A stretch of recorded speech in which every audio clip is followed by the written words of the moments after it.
Oremos. Padre Celestial, gracias porque podemos comenzar este sábado en tu casa de oración. Gracias por el buen alimento que hemos podido disfrutar. Gracias por la amistad cristiana. Gracias, Padre, por este lugar tan hermoso que tú has apartado para ayudar a las almas a conocerte, no solamente en teología, sino también a través de su salud. Pedimos esta noche la presencia de tu Santo Espíritu. Abre nuestro entendimiento, abre nuestro corazón y, Señor, capacítanos para serte fieles en esta generación tan inicua en la cual estamos viviendo.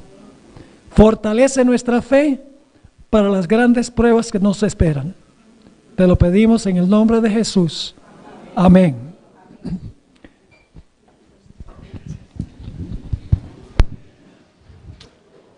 ¿Le metiste las del conejo?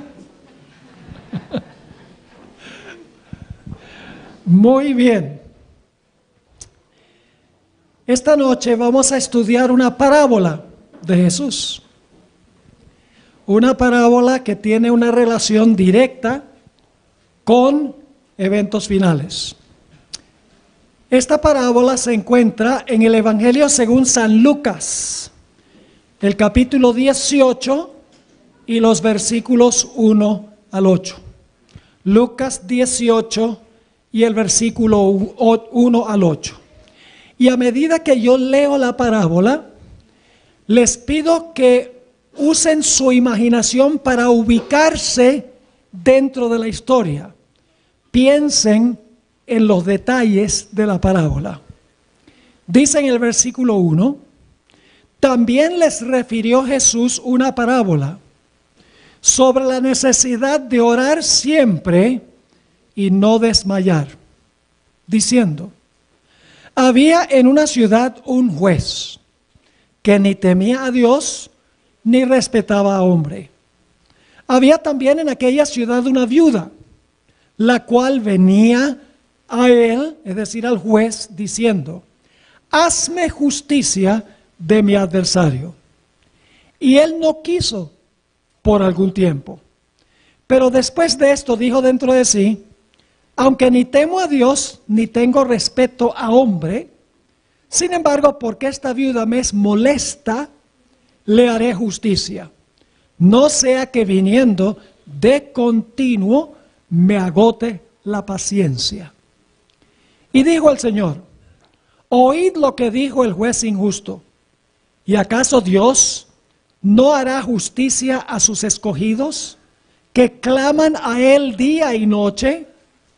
¿Se tardará en responderles? Os digo que pronto les hará justicia. Pero cuando venga el Hijo del Hombre, ¿hallará fe en la tierra? Ahora, al comenzar, quiero que recordemos 4 conceptos en la parábola, porque al final de nuestro estudio vamos a ir al libro de Apocalipsis, a donde se encuentran los mismos 4 conceptos. ¿Cuáles son? 1, justicia. 2, la idea de vengar. Porque en la parábola dice, ¿acaso Dios no hará justicia a sus escogidos? Así que hay la idea de juicio, hay la idea de vengar, hay la idea de clamar y también hay la idea de una demora. Así que 4 conceptos: justicia, vengar, clamor y demora. Ahora, ¿cuáles son las lecciones que quiso enseñar Jesús con esta parábola? Son 2. Las encontramos en el versículo 1, que ya leímos, pero vamos a leerlo de nuevo. También les refirió Jesús una parábola sobre la necesidad de orar siempre. Esa es la primera lección. El apóstol Pablo lo expresó de esta forma: orad sin cesar. Y luego viene la segunda lección: y no desmayar, es decir, no rendirse si no recibimos una respuesta inmediata. Las 2 lecciones. orar sin cesar y no rendirnos si no recibimos inmediata contestación a nuestra oración. Ahora vamos a examinar los elementos y los personajes que se encuentran en la parábola. Y luego vamos a desmenuzar cada uno de esos detalles. En primer lugar tenemos un juez. Noten el versículo 2. Había en una ciudad un juez que ni temía a Dios ni respetaba a hombre. ¿Qué significa eso? Significa que este juez era un hombre secular. No tenía ninguna inclinación religiosa y tampoco tenía un claro sentido de lo que es justicia. En el versículo 3, el versículo 2, la última parte, tenemos también una viuda. Dice, había también en aquella ciudad una viuda. La historia deja en claro que la viuda no tenía dónde caerse muerta. No tenía hijos, no tenía casa, no tenía dinero, ni tampoco amigos. Su única esperanza se hallaba en la intervención del juez en su favor. Tenemos también en la parábola un adversario. Dice en el versículo 3 que la viuda decía, hazme justicia de mi adversario. Ahora, los eruditos que han estudiado esta parábola han concluido que lo que sucedió fue que el esposo de esta señora murió. Y cuando murió, tenía una deuda muy grande con un acreedor. Y el acreedor, para recuperar su capital, confiscó todo lo que pertenecía a su esposo y la dejó a ella en la calle. Es decir, la dejó sin nada. Le quitó todo lo que pertenecía a su esposo cuando él murió. Tenemos también en la parábola un énfasis sobre persistencia y perseverancia de la viuda. En el versículo 3 nuevamente nos dice que la viuda declaró, hazme justicia de mi adversario. Y luego encontramos que dice que venía a él diciendo. Ahora, el versículo 3 no capta todo el sentido, porque dice que venía. Para captar todo el sentido necesitamos ir al versículo 5, donde nos dice que ella no solamente vino una o dos veces, sino que venía y venía y venía y venía. Era persistente y desafiante en su petición al juez. Dice en el versículo 5 que el juez dijo lo siguiente: sin embargo, porque esta viuda me es molesta, le haré justicia, no sea que viniendo de continuo me agote la paciencia. Es decir, la viuda era persistente, no se rendía cuando el juez no le hacía caso. Seguía viniendo y viniendo y viniendo, y finalmente el juez dijo, esta mujer me tiene ya hasta la coronilla de fastidio. Voy a deshacerme de ella, le voy a hacer justicia. En la parábola, por lo tanto, no solo está la persistencia de la viuda, sino también hay una demora en la historia. Porque dice en el versículo 4 y 5, él no quiso por algún tiempo. Es decir, hubo una demora y durante la demora la viuda persistió en venir al juez para que le devolviera lo que el acreedor le había quitado. Y en la parábola, finalmente el juez le hizo justicia a la viuda. Esos son los actores y los elementos de la parábola. Ahora necesitamos preguntarnos, ¿para qué época se aplica esta parábola? No cabe duda alguna que la parábola se aplica a todos los tiempos, porque es cierto todo el tiempo que debemos orar y no debemos desmayar. Es decir, la gente de todas las generaciones puede aplicar esta parábola a su vida personal. Pero esta parábola se aplica especialmente a la generación final que va a pasar por el gran tiempo de angustia. Y ustedes dicen, ¿cómo sabemos eso? Por el contexto. Si ustedes miran inmediatamente antes de la parábola, Jesús venía enseñando sobre su segunda venida. Dijo, como fue en los días de Noé, así será la venida del Hijo del Hombre. Luego dijo, como fue en los días de Lot, así será la venida del Hijo del Hombre. Y luego, inmediatamente después, está la parábola. Y la parábola termina con una referencia a la segunda venida. Porque la parábola termina diciendo, cuando venga el Hijo del Hombre, hallará fe en la tierra. Es decir, la parábola se encuentra entre dos referencias a la segunda venida, lo cual indica que esta parábola se aplica especialmente a la generación que va a vivir sobre esta tierra inmediatamente antes de la segunda venida de Jesús. Ahora, ¿qué significa esta parábola? ¿A quién representan los actores y los elementos de esta parábola? Algunas de las parábolas de Jesús, Él no las explicó. Sencillamente contó la parábola y le dejó a la gente que escuchaba la parábola para que ellos dieran la interpretación. Nosotros tenemos una ventaja sobre ellos porque tenemos el resto de la Biblia para comparar y entender la parábola aun cuando Jesús no la explicó.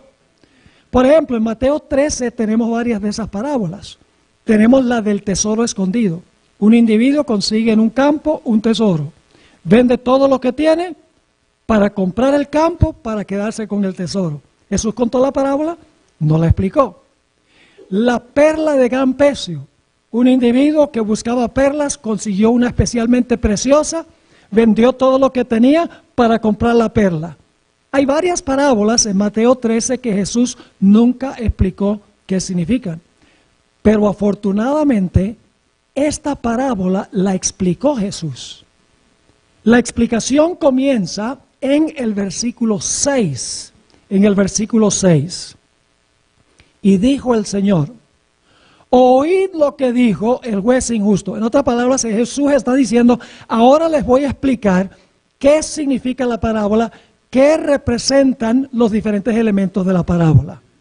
En el versículo 7 dice, ¿y acaso Dios no hará justicia a sus escogidos, que claman a Él día y noche?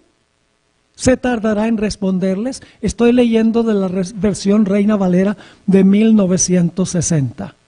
Así que, ¿a quién representa el juez? El juez representa a Dios, porque dice, ¿acaso Dios no hará justicia?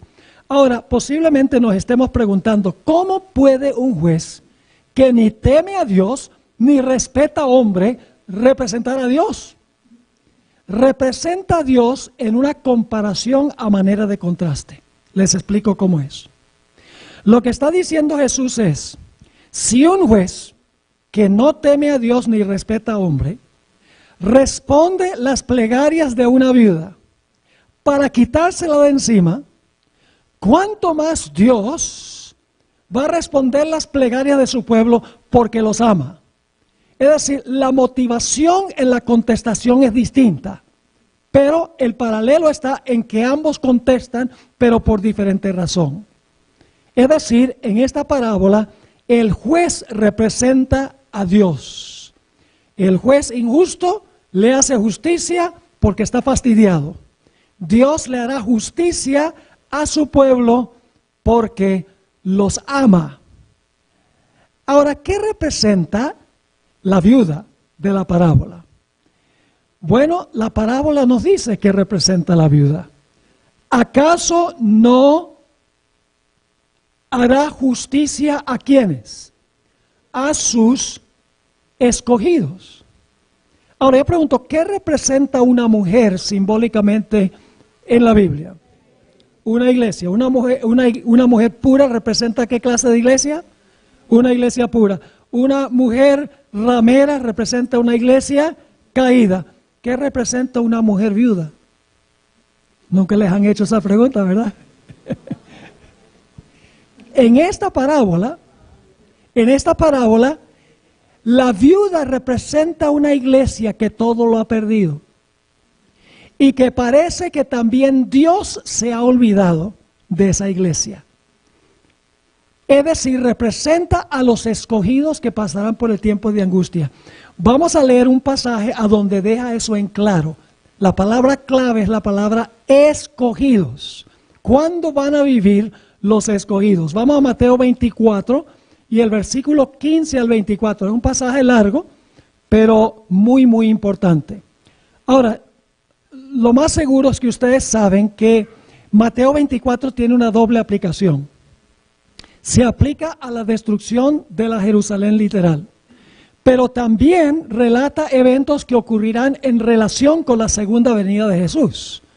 El Espíritu Profecía dice eso, y también al principio de Mateo 24, los discípulos le hacen dos preguntas a Jesús. ¿Cuándo serán estas cosas de la destrucción de Jerusalén y el fin del mundo? Es decir, hicieron dos preguntas. Jesús combinó en una sola descripción respuestas a las dos preguntas. Ahora, Mateo 24:15 es muy interesante. Dice Jesús: por tanto, cuando veáis el lugar santo, en el lugar santo, la abominación asoladora de que habló el profeta Daniel, el que lee entienda, entonces los que estén en Judea huyan a los montes. El que esté en la azotea no descienda para tomar algo de su casa. Y el que esté en el campo no vuelva atrás para tomar su capa, es decir, va a dejar todo atrás. No se va a llevar nada. Mas ay de las que están encintas y de las que crían en aquellos días. Orad pues que vuestra huida no sea en invierno ni en día de sábado. Y ahora, fíjense, antes de leer los siguientes versículos, el Espíritu de Profecía aplica la abominación asoladora de dos formas. Uno, los estandartes de los romanos que rodearon la ciudad literal de Jerusalén. El estandarte tenía un sol y un águila con las alas extendidas. En su primera instancia, la abominación asoladora representa los estandartes que los soldados romanos clavaron en el suelo fuera de la santa ciudad, que indicaba que la ciudad estaba a punto de caer. Luego se retiraron las tropas por alguna razón inexplicable. Nosotros sabemos por qué, porque Dios lo quiso así, y entonces los fieles que estaban en la ciudad huyeron de la ciudad. Y luego los soldados romanos volvieron y no se fueron más, destruyeron la ciudad. La segunda aplicación que hace la hermana White es que la abominación asoladora se refiere a la ley dominical. En dos citas claves que se encuentran en el libro Eventos de los Últimos Días, la hermana White dice que al final de la historia, la abominación asoladora representa el día del sol. Ya no estandartes literales con un águila y un sol literal, sino representa una nación cuyo símbolo es un águila y que va a imponer el día del sol. ¿Y qué país es ese que va a empezar el proceso? Los Estados Unidos de América. Ahora, fíjense entonces, dice aquí que cuando vieres la abominación asoladora, huyan, no se lleven nada. Hay de las que están embarazadas en ese tiempo. Ora para que tu huida no tenga que ser en invierno ni en sábado. Y luego el versículo 21 dice: porque habrá entonces gran tribulación. Este es el tiempo de angustia que menciona el Espíritu de Profecía y también Daniel 12:1, entre otros textos. Porque habrá entonces gran tribulación, cual no la ha habido desde el principio del mundo hasta ahora, ni la habrá.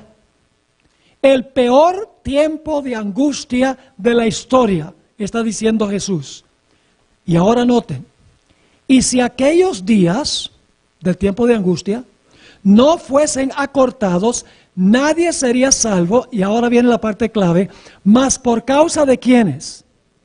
Mas por causa de los escogidos. ¿Cuándo van a vivir los escogidos? En el gran tiempo de ¿qué? De angustia final, cual nunca ha habido ni habrá. Así que dice: mas por causa de los escogidos, aquellos días serán acortados. El versículo 24, porque se levantarán falsos cristos y falsos profetas, y harán grandes señales y prodigios, de tal manera que engañarán, si fuere posible, aún a los escogidos. Y la hermana White este versículo lo aplica al momento cuando Satanás falsificará la segunda venida de Jesús durante el tiempo de angustia. Es decir, claramente la palabra escogidos, se refiere a aquellos que van a vivir durante el gran tiempo de angustia final. Un tiempo de tribulación cual no se ha visto jamás en la historia del planeta Tierra, ni habrá otra tribulación como esa. Ahora, ¿quién representa el adversario que le va a quitar todo lo que tiene el pueblo de Dios? La parábola no lo dice, pero como nosotros los adventistas creemos que la Biblia se explica a ella misma, comparando un texto con otro texto, buscamos otro versículo a donde se usa la misma palabra adversario, que no es una palabra común en el Nuevo Testamento. Eso nos lleva a 1 de Pedro, el capítulo 5 y el versículo 8. 1 de Pedro 5 y el versículo 8. Sed sobrios y velad, porque vuestro adversario, la mismita palabra, vuestro adversario, ¿quién? El diablo, como león rugiente, anda alrededor buscando a quien devorar. ¿Quién es el que va a saquear a la iglesia y dejar a la iglesia sin ningún apoyo humano? Satanás. Hermanos y hermanas, si nosotros vamos a permanecer fieles al final de la historia, vamos a tener que estar dispuestos a perder todo lo que tenemos, como la viuda. Amigos, el apoyo de la familia, posesiones, entre otras cosas, la salud, la libertad, no la vida, la libertad. Es decir, el pueblo de Dios quedará completamente destituido de cualquier apoyo humano. Por eso no debemos nosotros aferrarnos ahora de lo que tenemos, como si lo vamos a tener todo el tiempo. Acaparamos y acumulamos y guardamos y decimos, bueno, por si acaso las cosas se ponen malas, pues entonces tengo todo esto guardado. Si vamos a ser fieles, todo se va a perder. Ahora, ¿qué hacen los escogidos? Los escogidos claman a Dios, al juez, día y noche para que les haga ¿qué? Para que les haga justicia. Ahora, esa palabra clamar que se usa allí es una palabra inusual. No es la palabra común para clamar en el Nuevo Testamento. Hay otra palabra que se usa muy a menudo. Esta palabra aparece tan solo 2 veces en el Nuevo Testamento. Aparece en Lucas 9:38, a donde un padre clama a Jesús a voz en cuello para que sane a su hijo atormentado. Un clamor angustioso, es una palabra intensa. La otra vez que se usa esta palabra clamar es cuando Cristo clamó a gran voz en la cruz: Dios mío, ¿por qué me has desamparado? Un clamor lleno de angustia. Es decir, el clamor del remanente será un clamor intenso. Pero Dios no responderá a sus clamores inmediatamente. Nosotros vivimos en una sociedad donde la gente quiere gratificación inmediata. Quiere que las cosas sean ya. Por ejemplo, si tengo un dolor de cabeza, dame una aspirina, porque quiero que se me quite el dolor de cabeza ya. Es decir, no resolvemos la enfermedad, sino que lo que hacemos es resolver el síntoma, para luego aparecer otra vez el síntoma. Pues nosotros tenemos que aprender a esperar. Hermanos y hermanas, ¿saben que Dios puede contestar una oración de 3 diferentes maneras? Puede contestar sí, puede contestar no, o puede contestar espera. Esa es la contestación que no nos gusta, espera. Pero en esta parábola dice que los escogidos de Dios, en este tiempo de angustia, van a seguir viniendo a Dios, clamando y clamando, y Dios se va a demorar en responderles. Y eso lo sabemos porque la parábola dice que claman a Dios día y noche. Ahora, en el Nuevo Testamento no hay signos de puntuación. En la versión Reina Valera, en realidad la traducción no capta lo que realmente Cristo quería enseñar con esto. En la versión Reina Valera del 60 dice, se tardará en responderles, dando la impresión de que Dios no se va a tardar en responderles. Pero sabemos que Dios se va a tardar porque dice que claman a Él, ¿qué cosa? Claman a Él día y noche. Si no ponemos signos de interrogación que no están en el original, la traducción es perfectamente aceptable que dice, aun cuando Dios se demore en responderles. La Biblia de Jerusalén, por ejemplo, lo traduce de esta manera. ¿Y acaso Dios no hará justicia a sus escogidos que claman a Él día y noche, aun cuando se demore en ayudarlos? Otra versión lo traduce de esta manera. ¿Y acaso Dios no hará justicia a sus escogidos que claman a Él día y noche, aun cuando se demore en hacerle justicia? Es decir, como en la parábola, habrá una demora para el pueblo de Dios. Clamarán a Dios y Dios aparentemente ignora sus clamores. Dios demora en responder. El gran comentarista bíblico Albert Barnes escribió lo siguiente en cuanto a este aspecto. Aun cuando el Señor se demora largo tiempo en vengarlos y prueba al máximo su paciencia, al fin los vengará. Prueba la fe de ellos, les permite que sufran persecuciones y pruebas por largo tiempo, hasta que parezca que Dios no se interpondrá. No obstante, Él lo hará y los librará. Elena White tiene también unos comentarios interesantes. Saben que la hermana White cita el versículo 7 en el capítulo sobre el tiempo de angustia en el conflicto de los siglos. Ella aplica esta parábola a esa época. Quiero leerles 2 o 3 citas de la hermana White sobre la demora. La página 619 comentó ella, aunque sufren la ansiedad, el terror y la angustia más desesperantes, no dejan de orar. Echan mano del poder de Dios, como Jacob se aferró al ángel, y de sus almas se exhala el grito, no te soltaré hasta que me hayas bendecido. En la página 621, Elena White escribió, en cuanto a lo que le espera a los que pasarán por este periodo, los tiempos de apuro y angustia que nos esperan requieren una fe capaz de soportar el cansancio, la demora y el hambre. Una fe que no desmaye a pesar de las pruebas más duras. ¿Cuándo nos preparamos para esa prueba? Supongamos que ninguno de nosotros lleguemos hasta ese momento. No importa. Debemos desarrollar esa fe y esa confianza en el Señor. ¿Cuándo? Ahora, aunque vayamos a pasar por este periodo o no. Es decir, en este tiempo nosotros debemos estar preparando esa clase de fe en el Señor.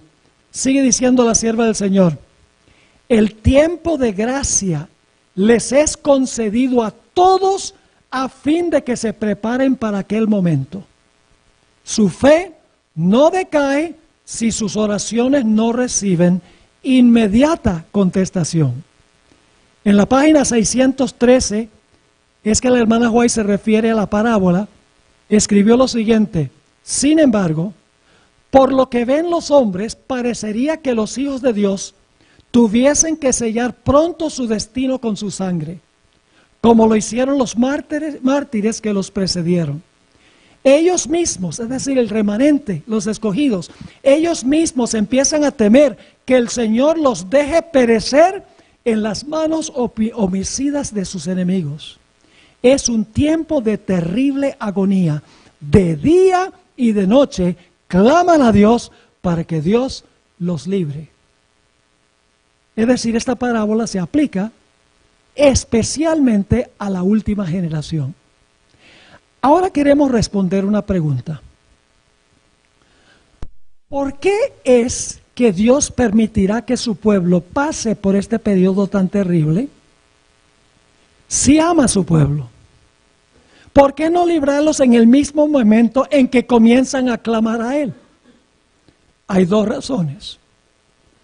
La primera razón la encontramos en dos textos, uno en Job 23 y el versículo 10. Más adelante vamos a hacer referencia otra vez a Job, porque esa historia es muy significativa para lo que estamos estudiando. En Job 23:10, ahí Job ha pasado por una terrible tribulación, lo ha perdido todo, pero Job entendió por qué estaba pasando por eso.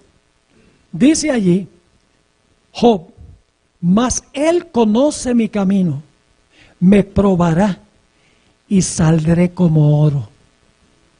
Dios permite que su pueblo pase por el horno de aflicción, ¿para qué? Para purificarlos, para consumir su mundanalidad, para consumir su conexión con este mundo. En Isaías 48 y el versículo 10, Dios también dice, ¿por qué permite que su pueblo pase por estas severas pruebas? Y dicho sea de paso, si no pasamos por las pruebas victoriosamente ahora, que las pruebas son pequeñas, ¿cómo pensamos que vamos a pasar por las pruebas grandes después? Jesús dijo, el que es fiel en lo poco, en lo mucho será fiel. Y el que es infiel en lo poco, en lo mucho será infiel. Jeremías lo expresó así, si corriste con los de a pie y te cansaste, ¿cómo vas a correr con los caballos? Es interesante, algunos adventistas dicen, a mí no me alcanza ahora para diezmar, pero cuando venga el tiempo de angustia y lo que tenga que entregar todo lo entrego. ¿Qué nos hace pensar? Que si no le estamos devolviendo a Dios el 10%, después vamos a estar dispuestos a entregarle todo, inclusive la vida. Hoy en día es que nosotros aprendemos a confiar en el Señor. Dice en Isaías 48:10, Dios está hablando, he aquí te he purificado, y no como a plata. Te he escogido en horno de aflicción. ¿Recuerdan la historia de los 3 jóvenes que fueron echados al horno de fuego? Yo pregunto, ¿creen ustedes que la fe de estos 3 jóvenes era mayor cuando salieron del horno que cuando fueron echados al horno? Yo creo que sí. Su fe era mucho más fuerte después, ¿verdad? Porque vieron la mano de Dios. Pero fíjense que estuvieron dispuestos de entregar su vida. Su relación con el Señor era más importante que su propia vida. Estaban dispuestos a morir por el Señor. La hermana White se refiere a esta historia en el conflicto de los siglos 621. Hablando de los escogidos, escribió, su aflicción es grande. Las llamas del horno parecen estar a punto de consumirlos, pero el refinador los sacará como oro purificado por el fuego.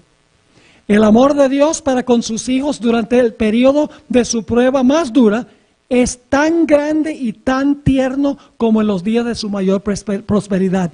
Pero necesitan pasar por el horno de fuego. Debe consumirse su mundanalidad. Ahora, esa no es la mejor traducción. En inglés hay una palabra que es mundanalidad, que es worldliness. Esa no es la palabra que usa la hermana White. La hermana White usa la palabra earthliness. Es decir, todo lo que nos conecta o vincula con este mundo. Es como Enoc.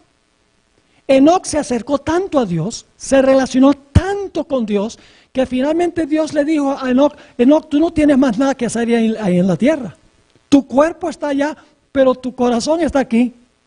Sube acá y caminaremos por la calle de oro por la eternidad. Es decir, se tiene que consumir todo lo que nos conecta a este mundo. Sigue diciendo, debe consumirse su, y voy a inventar una palabra, terrenalidad. Para que la imagen de Cristo se refleje perfectamente. Así que la primera razón por la cual Dios va a permitir que su pueblo pase por este terrible tiempo de angustia es para refinar y purificar su carácter y consumir todo lo que los conecta a esta tierra. Pero hay una segunda razón.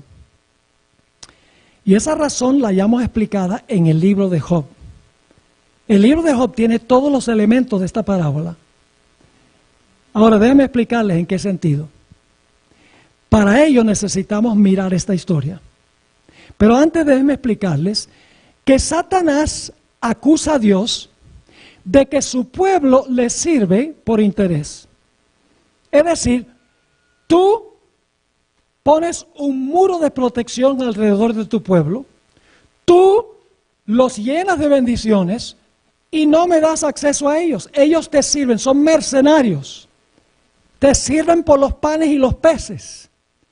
Pero si tú no los bendijeras y si me dieras acceso a ellos, inmediatamente te abandonarían. Y esto nos lleva a la historia de Job.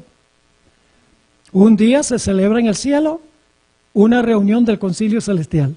Los representantes de los mundos vienen allí, entre los cuales viene Satanás. Y Dios le pregunta a Satanás, ¿de dónde vienes? Vengo de la tierra y de andar por ella. Es decir, vengo de supervisar mi territorio. Adán debe haber estado en esa reunión. Pero cuando Satanás lo venció, Satanás tomó la posición representando el planeta. Y por eso Dios permitió que él fuera allá representando este mundo. Y entonces Dios le dice a Satanás, ¿no has visto a mi siervo Job? Varón recto, temeroso de Dios, perfecto, apartado del mal. ¿No lo has visto? Vive en tu territorio, pero es siervo mío. Ahora escuchen, todo el cielo está escuchando la conversación. Los hijos de Dios están presentes escuchando esta conversación. Y Satanás le dice a Dios, pues claro que te sirve. ¿No lo has cercado tú? ¿No me has dado acceso a él? Bendices todas las obras de sus manos, pero si tú le quitaras todo eso, en un momento te blasfemaría tu rostro. Ahora Dios tenía que tomar una decisión. Tenía que decir a Satanás o a los seres celestiales, no le hagan caso a ese Satanás, ese es un mentiroso, ya ustedes saben que ese es un mentiroso. Y haberlo dejado así. Pero si Dios hubiera hecho eso, los seres celestiales hubieran dicho, bueno, de verdad que Dios ha acercado a Job, no le ha dado a Satanás acceso a Job y lo ha bendecido en todas las cosas de su vida. Así que Dios ahora le dice a Satanás, tú dices entonces que él me sirve por los panes y los peces, que es un mercenario y que me sirve por interés, ¿verdad? Pues yo te voy a demostrar que me sirve por puro amor. Te permito que vayas y le quites todo lo que tiene. Y Satanás sale de la presencia del Señor y en solo unos pocos minutos, y sabemos que fue en minutos, porque mientras un mensajero daba su informe, el otro ya venía detrás para dar el informe de él. En cuestión de solo minutos, Job perdió todo lo que tenía. Todos sus hijos murieron. Perdió todos sus siervos, todas sus bestias, todas sus posesiones. Quedó en la calle como la viuda. Y todo el universo está observando para ver cómo va a reaccionar Job. Y Job dice, y solamente Job no tenía todo correcto. Él no tenía Biblia como nosotros. Que sabemos que Dios, en la Biblia le atribuye a Dios lo que Dios permite. Pero Dios no le hizo eso a Job. Dios lo permitió. Así que Job dice, Dios dio y Dios quitó. La segunda parte no es correcta. Dios dio y Dios quitó. Alabado sea el nombre de Jehová.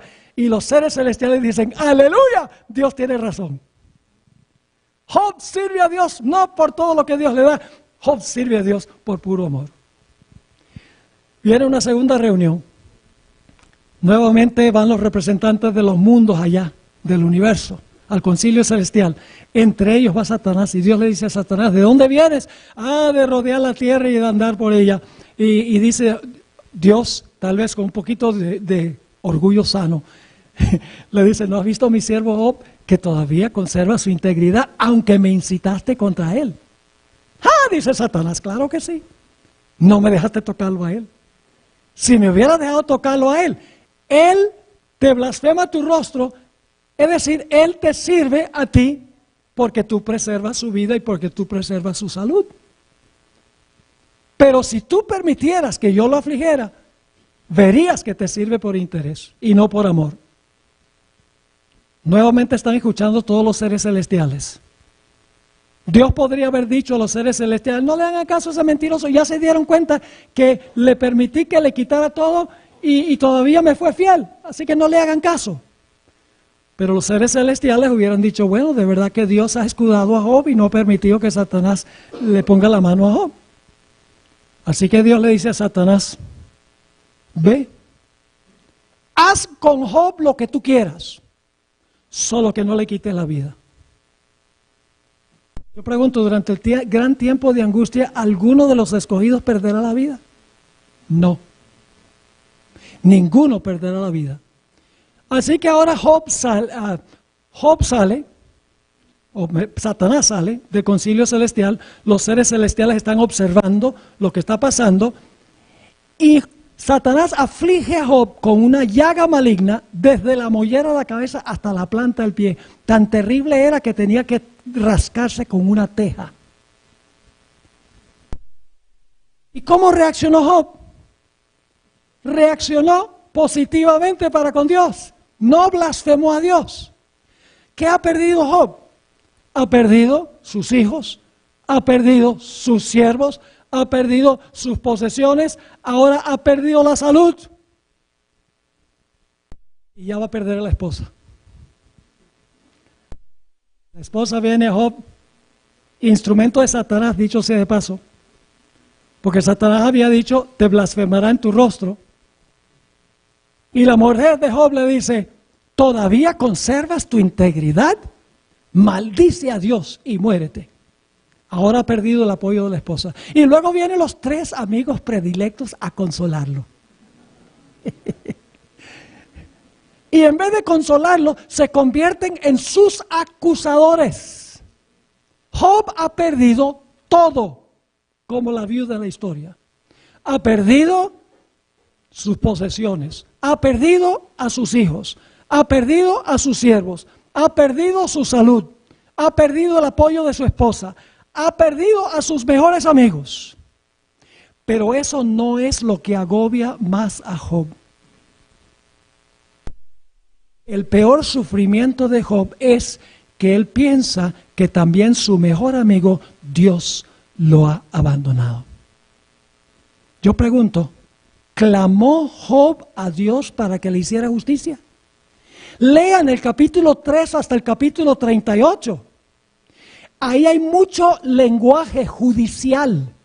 Job es un libro que tiene que ver con un juicio, con un jurado y con un juez y con un acusado y con un fiscal acusador. Todo está allí. Es un juicio para ver quién tiene razón en la gran controversia, Dios o Satanás. Si el pueblo de Dios sirve a Dios por puro amor, aunque lo pierdan todo, o si sirven a Dios solamente cuando Dios los bendice por interés. Así que desde el capítulo 3 hasta el capítulo 38, Job clama a Dios. Le dice, ¿por qué me está pasando esto? Yo sé que si yo pudiera ir a tu tribunal y presentar mi caso, tú verías que yo tengo buenos argumentos y me harías justicia. ¿Por qué guardas silencio? Es decir, Job clama a Dios para que le haga justicia, pero Dios demora en responder su plegaria. Finalmente, en el capítulo 38, después que Job ha estado clamando desde el capítulo 3 hasta el capítulo 38, Dios ahora le dice a Job, Job, ahora cállate tú que voy a hablar yo. Y entonces en el capítulo 38, 39, 40 y 41, Dios le hace a Job más de 50 preguntas. Y comienza con las preguntas, Job, ¿dónde estabas tú cuando yo hice este mundo? Dímelo si es que sabes. Y por cada pregunta que Dios le hace a Job, Job se encoge más y más y más y más. Y dice, ¿quién soy yo para exigirle explicaciones a Dios? Job finalmente entiende quién está causando sus males, que no es Dios al final de la historia. Los eruditos que han estudiado el libro de Job han quedado un poco perplejos. Dicen, el libro de Job es una injusticia inmensa, porque al principio del libro dice que Satanás le causa todos estos males a Job, y luego desaparece del libro y no se sabe más del que le causó todos los males. Pero sí aparece Satanás al final del libro, pero no se le llama Satán, sino que se le llama Leviatán, en el capítulo 41. Dice ahí que el Leviatán es el rey de todos los soberbios, al final del capítulo. Y si comparan Isaías 27:1, dice que el Leviatán es la serpiente retuerta y es el dragón. ¿Quién es la serpiente y el dragón en el libro de Apocalipsis? Satanás. Y cuando Dios le muestra a Job y le dice, ¿eres tú capaz de derrotar al Leviatán? ¿Le pondrás garfio para sacarlo porque era un animal marino para que sea siervo tuyo? Dice, ni siquiera te atrevas a hacerlo. Y ya cuando termina el capítulo 41, Satanás sabe, Job dice, ya yo sé de dónde vienen todos estos males. Todos estos males no vienen de Dios, todos estos males vienen de Satanás. Y en el capítulo 42, Job se arrepiente de haber cuestionado a Dios. Dice, yo hablé lo que no entendía, mas mis ojos ahora ven, ahora entiendo. Y al final de la historia, Dios le dio a Job el doble de lo que había tenido antes. La segunda razón por la cual Dios va a permitir que su pueblo pase por el tiempo de angustia es para exhibirle a todo el universo que Dios tendrá una generación final que sirve a Dios no por interés, no por los panes y los peces, sirve a Dios por puro amor. Y aunque Dios no les diera nada, seguirían sirviendo a Dios, aún dispuestos de entregar su vida por amor al Señor. Ahora yo pregunto entonces, en el libro de Job, ¿hay un jurado celestial en el juicio? Los hijos de Dios. ¿Hay un juez? ¿Quién es el juez? Dios el Padre. ¿Quién es el equivalente de la viuda? Job, que perdió todo. ¿Quién es el antidicón, el enemigo, que le quitó todo? Satanás. ¿Pasó Job por un severo tiempo de angustia, donde perdió todo? Sí. ¿Clamó Job al juez para que le hiciera justicia? ¿Cómo no? ¿Hubo una demora? Pero finalmente Dios le hizo justicia. Todos los elementos de la parábola se encuentran en esta historia. Pero la más grande ilustración de esta parábola se encuentra en la vida de Jesús. Jesús vivió su propia parábola. Y ustedes dicen, ¿cómo es eso? Pues vamos a mirar los elementos de la parábola. ¿Quién sería el juez en el caso de Jesús? El juez sería ¿quién? El Padre, Dios el Padre. Ya vamos a ver todos los detalles. Solamente quiero que ahora vean quiénes son los actores de la parábola. ¿Quién sería el equivalente de la viuda destituida sin ningún apoyo humano? Jesús. ¿Cuánto tenía Jesús cuando colgó en la cruz? ¿Amigos? No. ¿Seguidores? Ni siquiera la ropa que tenía puesta. Estaba completamente destituido de todo apoyo humano. ¿Quién fue el adversario que torturaba a Jesús? Satanás. Yo pregunto, ¿el Señor Jesucristo clamó a su Padre para que su Padre, si fuera posible, lo librara? En el Getsemaní, nos dice Mateo 26:37, que Jesús comenzó a entristecerse y a angustiarse en gran manera. 3 veces en el Getsemaní, Jesús clamó a su Padre, Padre, si puede pasar esta copa de mí, que sea así, pero que no sea hecha mi voluntad, sino la tuya. Y mientras elevaba esa oración, Jesús sudaba grandes gotas como de sangre. En la cruz Jesús clamó a su Padre: Dios mío, ¿por qué me has desamparado? ¿Le contestó el Padre inmediatamente? No. Parecía que el Padre lo había abandonado, su mejor amigo. Jesús no tenía dónde recostarse. ¿Hubo una demora? Hubo una demora. Noten lo que dice Hebreos 5:7. Es un versículo que generalmente no conectamos con los evangelios, pero Hebreos 5:7 está hablando de la angustia de Jesús en Getsemaní. Dice allí: y Cristo, en los días de su carne, ofreciendo ruegos y súplicas, con gran clamor y lágrimas, al que le podía librar de la muerte, fue oído a causa de su temor reverente. ¿El Padre oyó los clamores de Jesús? Sí. ¿Lo libró? ¿Lo libró de la muerte? Sí y no. Lo libró después de una demora. Después de una demora. Tenemos una lección muy importante, hermanos y hermanas. Y es que Jesús no dependía de sus emociones. Si nosotros dependemos de nuestras emociones y nuestros sentimientos, vamos a fracasar. Pero si nosotros dependemos de las promesas de Dios, vamos a perseverar. Fíjense esta cita del Espíritu Profecía, Deseo de todas las gentes, página 704. Hablando del sufrimiento de Jesús cuando estaba en la cruz.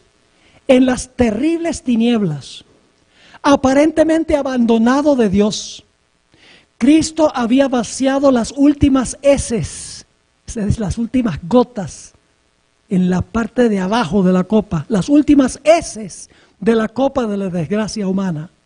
En esas horrorosas horas había confiado en la evidencia que antes recibiera de que era aceptado de su Padre. Es decir, en tiempos cuando Jesús decía, el Padre no me ha dejado solo porque yo siempre hago lo que le complace. En esos tiempos Jesús había desarrollado una relación íntima con su Padre. Así que dice, en esas horrorosas horas había confiado en la evidencia que antes recibiera de que era aceptado de su Padre. Escuchen esto, conocía el carácter de su Padre. ¿Cuándo conoció Jesús el carácter de su Padre? ¿Cuando estaba en este momento? No. Comprendía su justicia, su misericordia y su gran amor. Por la fe, confió en aquel a quien había sido siempre su placer obedecer. Y mientras sumiso se confiaba a Dios, desapareció la sensación de haber perdido el favor del Padre. Por la fe, Cristo venció. Ahora, ¿por qué permitió el Padre que Jesús pasara por esta terrible angustia, por este terrible periodo de tribulación? En el versículo 8 de Hebreos 5 nos dice, aunque era hijo, por lo que padeció, aprendió la obediencia. No es que Jesús fue desobediente, tuvo que aprender a obedecer, no. Significa que siempre obedeció. La prueba lo llevó a obedecer más que nunca la voluntad de su Padre. Dios permitió que Jesús pasara por esto para que aumentara su confianza en su Padre, para manifestar obediencia a la voluntad de Dios. Yo pregunto, ¿finalmente el Padre le hizo justicia a Jesús? Después de una demora, después que Jesús clamó, ¿cómo no? Escuchen esta cita, se encuentra en una revista que se publicaron en la época de la hermana White para los jóvenes, The Youth Instructor, mayo 2, 1901. Aquel que murió por los pecados del mundo debía permanecer en la tumba por el tiempo establecido. Escuchen esto. Estaba como prisionero de la justicia divina en esa prisión pedregosa y era responsable ante el juez del universo. ¿Ante quién era Jesús responsable? Ante el juez del universo. Sigue, estaba llevando sobre sí los pecados del mundo y solo su Padre lo podía soltar. Y posiblemente estén pensando de Juan 10, 17 y 18, donde Jesús dice, nadie me quita la vida, yo la pongo y la vuelvo a tomar. Entonces, ¿cómo es que la hermana White dice aquí que solo su padre lo podía soltar? Bueno, déjenme explicarles esto. Si ustedes leen la última parte de Juan 10 y el versículo 18, Jesús dice, yo tengo autoridad para ponerla y tengo autoridad para volverla a tomar. La última parte del versículo 18 dice, esta autorización o esta autoridad recibí de mi Padre. Le voy a explicar lo que pasó en la mañana de la resurrección. Según el Espíritu profecía, descendieron 2 ángeles del cielo. Un ángel quitó la piedra, se sentó en ella, el otro ángel se paró delante del sepulcro y dijo, oh Hijo de Dios, tu Padre te llama. El juez lo llamó. Y entonces Jesús salió del sepulcro por la vida que estaba en él, pero porque había recibido autorización de su Padre. Ahora, hermanos y hermanas, nosotros vamos a vivir la experiencia de Jesús. Escuchen esta cita espeluznante. Esta cita no está en español, yo la traduje. Se encuentra en la Review and Herald, abril 14, 1896. Me da piel de gallina cuando leo esta cita. Las fuerzas de las tinieblas se unirán con agentes humanos que se han entregado al control de Satanás. Y ahora escuchen. Y se revivirán las mismas escenas que ocurrieron cuando Jesús fue juzgado, rechazado y crucificado. ¿Vamos a repetir la historia de Jesús? Sí, Señor. Dice, juzgado, rechazado y crucificado. Y ahora escuchen. Al entregarse a las influencias satánicas, los hombres se transformarán en demonios. Y aquellos que fueron creados a imagen de Dios, los que fueron formados para honrar y glorificar a su Creador, se convertirán en habitación de dragones. Y Satanás verá en una raza apóstata su obra maestra de maldad, seres humanos que reflejan su propia imagen. La sierva de Dios dice que cuando Dios retire su espíritu de este mundo, Satanás tendrá total control sobre los impenitentes.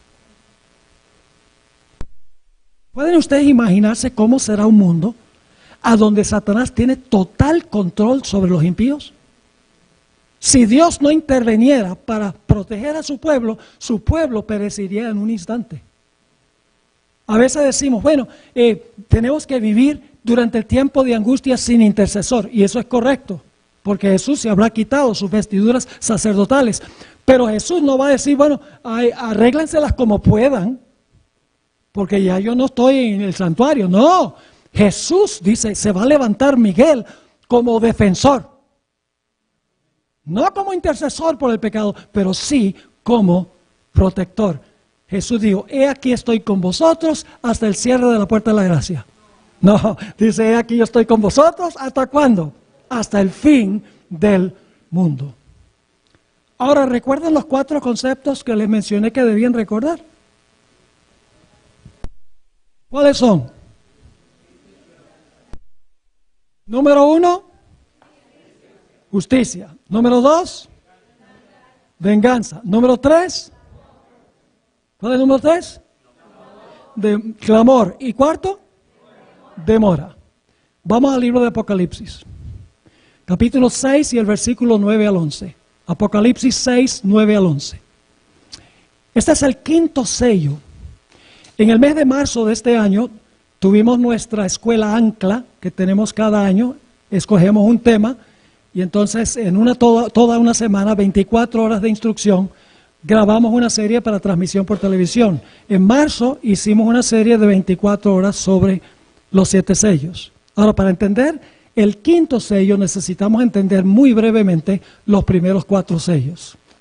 Yo creo en la interpretación tradicional de la Iglesia Adventista en cuanto a los sellos. El caballo blanco, la hermana White tiene varias citas donde indica que representa la Iglesia apostólica que sale venciendo y para vencer. Miles de personas salen del paganismo. Miles de personas abandonan el judaísmo y se unen al movimiento cristiano. Satanás no le gustó eso. Y por lo tanto ahora viene el caballo rojo, que representa derramamiento de sangre. Satanás dice, tengo que acabar por la persecución con los cristianos, porque me están restando montones de súbditos. Pero cuando Satanás persigue a la iglesia crece aún más. Como dijo Tertuliano, la sangre de los cristianos es semilla o simiente. Mientras más nos matan, más somos, dijo. Entonces Satanás dice, esto me está saliendo mal, porque yo ahora estoy matando a todos los cristianos y por cada uno que mato surge un montón. Tengo que cambiar la estrategia. Y ahora viene el caballo negro. Entra la apostasía a la iglesia en la época de Constantino el Grande. Tradiciones humanas. La iglesia rebaja la norma, entra en las tinieblas. El color negro en la Biblia se identifica con las tinieblas, con la oscuridad. Entran doctrinas de tinieblas. Y esto llega a ser la antesala del cuarto caballo, que es un caballo pálido. Yo sé que dice la Biblia amarillo, pero en realidad se traduce mejor el caballo pálido, porque es el caballo de la muerte. Porque dice que la muerte y el Hades, que es el sepulcro, siguen a este caballo. Y el cuarto caballo representa el periodo del dominio papal, cuando millones de los hijos de Dios fueron inmolados por su fidelidad, injustamente. Y luego llegamos al quinto sello.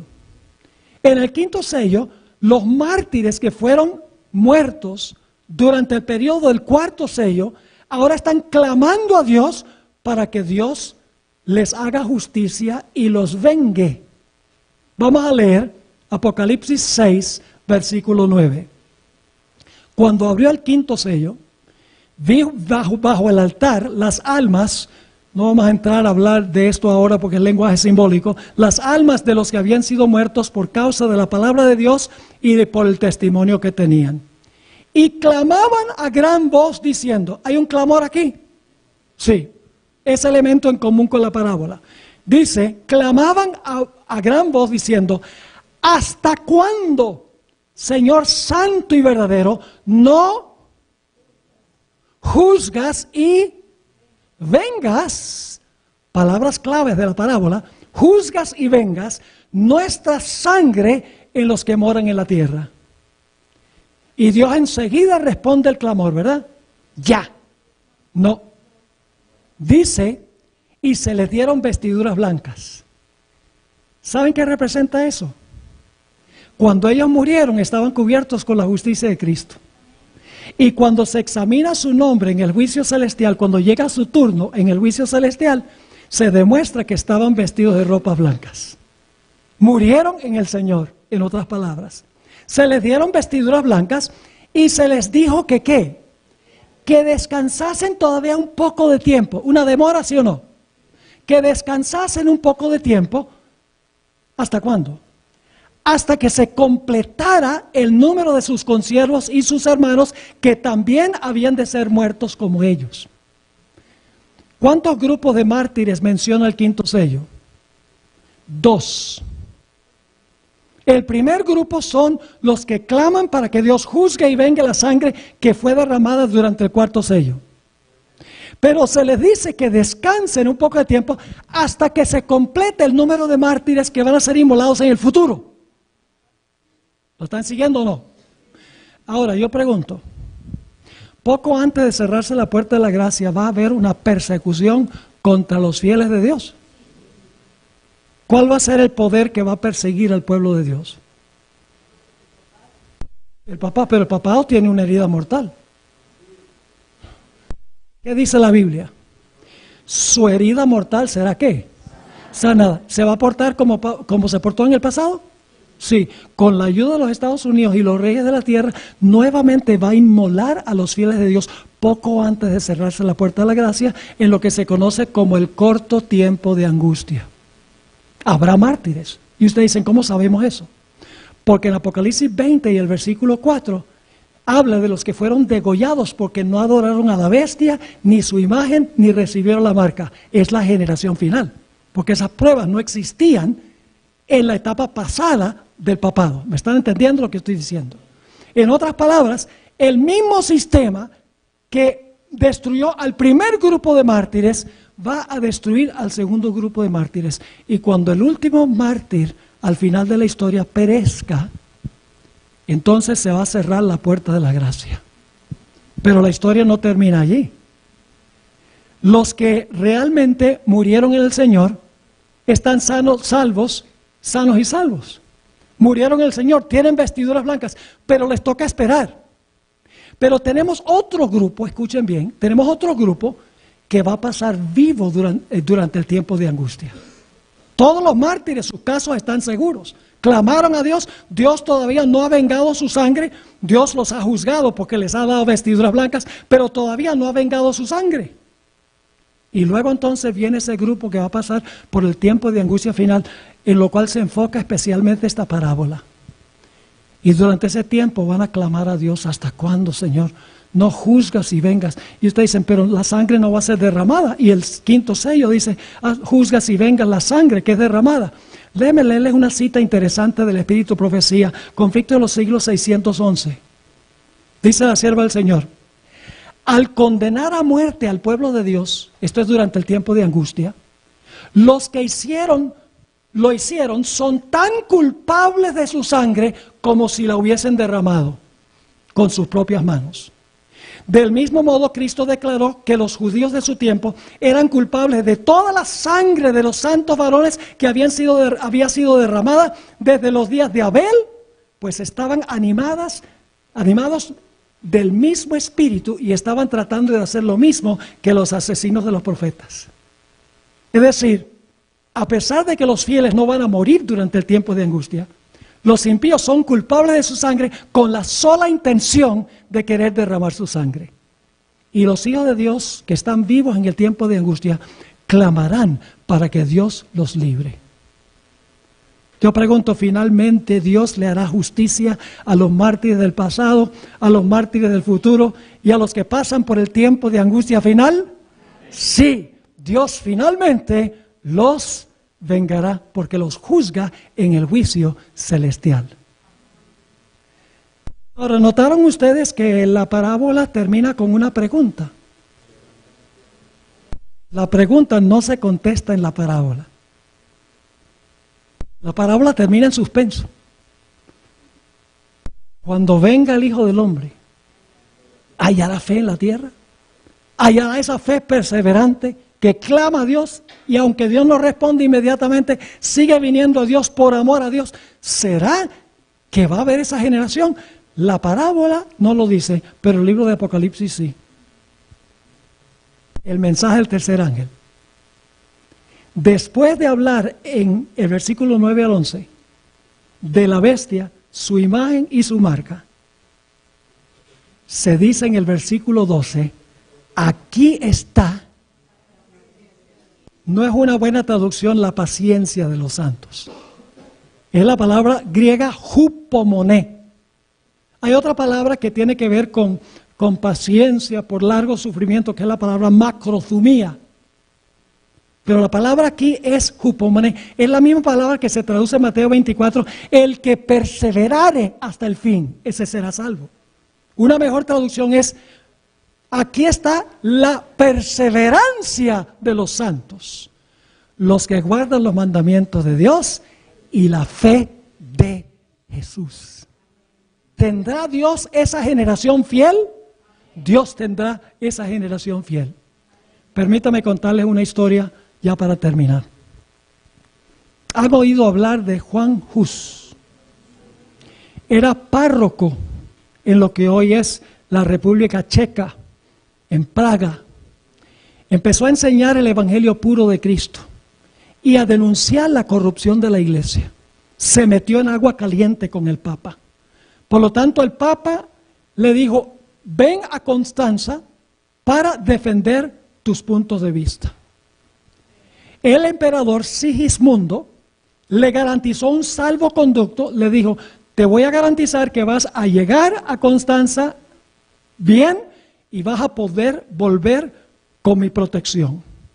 Pero el momento en que Juan Hus llegó allá a Constanza, en el sur de Alemania, yo he estado ahí, es algo muy interesante, lo metieron al calabozo donde permaneció varios meses sin ni siquiera un juicio. Después de varios meses lo sacaron, lo llevaron a la catedral allá en Constanza. Yo he estado allí, es una experiencia emocionante recordar esta historia. Y lo llevaron ahí a la catedral y le hicieron la Inquisición. Viene de la palabra inquirir.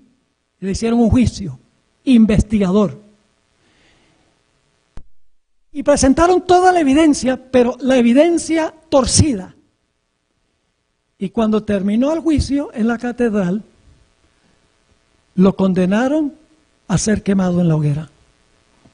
1415 lo sacaron de la catedral, lo llevaron a un lugar, hay una piedra muy grande ahí donde está el año, 1415, y lo quemaron vivo. Yo pregunto, ¿fue justo eso? ¿Fue justa la decisión del tribunal terrenal? No. La sangre de Hus clama a Dios para que se le haga justicia, porque el tribunal terrenal hizo una gran injusticia y Dios tiene que rectificar esto. Cuando llega el momento para juzgar a Juan Hus, porque se hace en orden cronológico, la hermana White dice, comenzando con los que primero vivieron en la tierra, Dios juzga a cada generación y termina con los vivos. El juicio de los vivos es lo último. Cuando llega el turno de Juan Hus, y voy a dramatizar para que puedan entender, Dios pone en la pantalla grande en Super HD, super alta definición, la experiencia de Juan Hus al final de su vida. Ve cómo defendió sus puntos de vista, cómo lo condenaron injustamente, y Dios le dice al tribunal celestial, ¿qué creen ustedes? ¿Se hizo justicia en ese tribunal terrenal? Y el tribunal celestial va a decir, se hizo una gran injusticia. Por lo tanto, vamos a darle a Juan Hus sus vestiduras blancas. Murió cubierto con la justicia de Cristo. Y entonces, al final, vamos a vengar su sangre. Así que Juan Hus, cuando llegue su momento, no sé si ha llegado, pero cuando llega su momento, en el tribunal celestial se pronuncia un juicio en favor de los que fueron perseguidos y juzgados injustamente. ¿Están entendiendo el asunto? Ahora, Juan Hus no lo sabe porque él está esperando. Su sangre clama a Dios por justicia, pero todavía Dios no ha ejercido justicia. ¿Cuándo es que Dios va a vengar la sangre de Hus? Cuando el Señor Jesucristo regrese en poder y gloria y sus opresores se demuestre que están perdidos y Hus está salvo por haberse aliado con el Señor. Va a ser muy interesante cuando Hus resucite de los muertos. Él murió incinerado, vivo. Imagínense ser quemado vivo y murió cantando. Casi no sentía, cuando Cristo pasó por el huerto de Getsemaní, la hermana White dice que ni siquiera Jesús casi sintió el dolor físico por la agonía espiritual por la cual estaba pasando. Imagínense ustedes cuando Hus esté dentro de la ciudad y afuera esté viendo los opresores que lo juzgaron injustamente. Saben que de esta manera es que tenemos que entender Daniel el capítulo 7.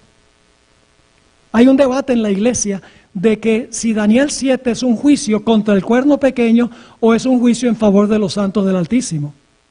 En realidad es un juicio en favor de los santos del Altísimo, que fueron perseguidos por el cuerno pequeño. Es decir, el tribunal celestial lo que hace es cambiar el juicio injusto que se hizo en la tierra para hacerles justicia al pueblo de Dios. Así que, hermanos y hermanas, ahora, en este tiempo de gracia, es que tenemos que estar desarrollando esa relación íntima y personal con Cristo Jesús. No podemos esperar hasta después y decir, emergencia, ahora voy a formar una relación personal con Jesús. No, debemos nosotros formar una relación íntima con Cristo. ¿Y cómo hacemos eso? Con lo que yo llamo el triángulo de la santificación. 1, estudio y aplicación de la palabra de Dios a la vida. 2, una vida consecuente de oración. Y en tercer lugar, contarle a otros las grandes cosas que Dios ha hecho con nosotros, la testificación. Solamente aplicando estas 3 cosas podemos tener una vida cristiana balanceada y equilibrada. Y cuando llegue la prueba, no tenemos nada que temer. Porque esta noche hemos estudiado que va a haber una demora. Y por eso la Biblia dice, el que perseverare hasta el fin, este será salvo. Es mi oración que esta sea nuestra experiencia, hermanos y hermanas. Oremos. Padre Celestial, gracias te damos por el gran privilegio que nos has concedido de haber salido de las tinieblas a tu luz admirable. Gracias por las gloriosas verdades que tú nos has dado. Muchos cristianos creen que se van a ir al cielo en el rapto antes de la tribulación. Y por eso serán hallados en el tiempo de tribulación sin la preparación necesaria, porque no pensaban pasar por ese periodo. Muchos adventistas piensan, bueno, si yo tengo una relación con Cristo, aunque sea superficial, de alguna manera voy a pasar victoriosamente. Padre, ayúdanos ahora a formar esa relación íntima y personal con Jesús, a través del estudio de la palabra, a través de la oración perseverante, a través de una testificación y una revelación del carácter de Jesús en nuestra vida. Gracias te damos por tus gloriosas promesas de que finalmente tu pueblo prevalecerá en tu poder. Gracias, Señor, por escuchar nuestra oración. Te lo imploramos en el precioso nombre de Jesús. Amén. Amén. Somos. Mañana Fuimos los alborotadores, los revolucionarios, los radicales, los idealistas, los poco convencionales, los inconformistas, los fanáticos, los soñadores, los disruptivos, los pensadores y hacedores, los reformadores. Sacrificio era la palabra que nos definía. Puedes citarnos o no estar de acuerdo con nosotros, seguirnos o oponerte, pero lo único que no puedes hacer es ignorarnos, porque cambiamos las cosas, aceptamos responsabilidades, somos líderes en los negocios, inventores, influencers, innovadores, empresarios, amos y no esclavos de las circunstancias. No podemos ser comprados o vendidos. Nuestra conciencia es tan exigente con el deber como la aguja al polo. Defendemos la verdad aunque se caigan los cielos. Empujamos a la humanidad a su destino eterno, porque amamos a las personas y a Dios. Y aunque algunos piensen que tenemos un espíritu de oposición, nosotros lo vemos como espíritu pionero y espíritu de riesgo, espíritu emprendedor, espíritu misionero, el Espíritu Santo. Porque las personas que están tan locas como para pensar que pueden cambiar el mundo, son quienes lo hacen. Fuimos creados para crear.